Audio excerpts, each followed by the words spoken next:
বন্ধু, আপনি কি আপনার ফোনে কল ফরওয়ার্ডিং করতে চান? আপনি কি জানতে চান কিভাবে নিজের সিমে কল ফরওয়ার্ডিং করতে হয়? এটা খুবই সহজ বিষয়। এর জন্য সবার আগে আপনাকে আপনার ফোনের ডায়ালারটি ওপেন করে নিতে হবে।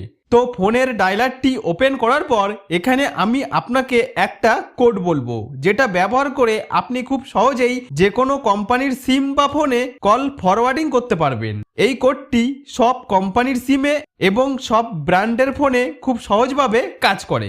তবে একটা বিষয় মনে রাখবেন, যে নম্বরে আপনি কল ফরওয়ার্ড করবেন আপনার যত ইনকামিং কল থাকবে সবগুলি সেই নম্বরে চলে যাবে।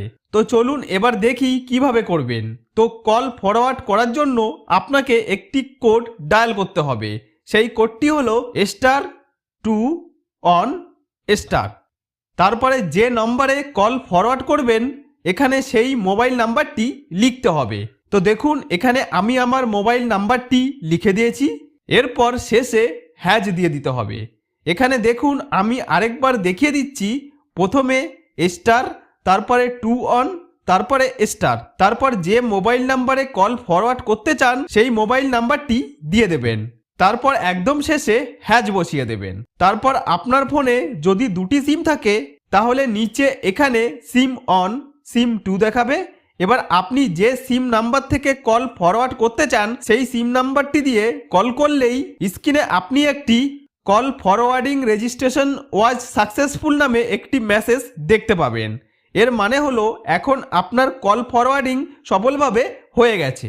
এছাড়া ওপরের দিকে আপনি একটি নোটিফিকেশনের আইকনও দেখতে পাবেন, যেটি বোঝাবে কল ফরওয়ার্ডিং অন আছে।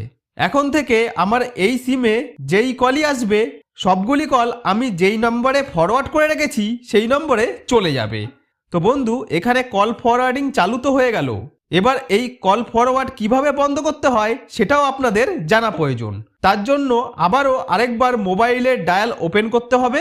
তারপর আবারও এখানে টাইপ করতে হবে ##, তারপর টাইপ করবেন 21, তারপর একদম শেষে হ্যাজ দিয়ে দিতে হবে। বন্ধুরা, এইভাবে এখানে ##21# লিখে দিয়ে নিচে যেই সিমে কল ফরওয়ার্ডিং চালু ছিল সেই নাম্বারে কল দিলেই তারপর আপনার মোবাইলের স্ক্রিনে কল ফরওয়ার্ডিং ইস্যুর ওয়াজ সাকসেসফুল নামে একটি মেসেজ দেখতে পাবেন। এর মানে এখন আপনার কল ফরওয়ার্ডিং বন্ধ হয়ে গেছে। তো বন্ধুরা, এইভাবে আপনি খুব সহজেই নিজের ফোনে কল ফরওয়ার্ডিং চালু করা এবং বন্ধ করা দুটোই করতে পারবেন।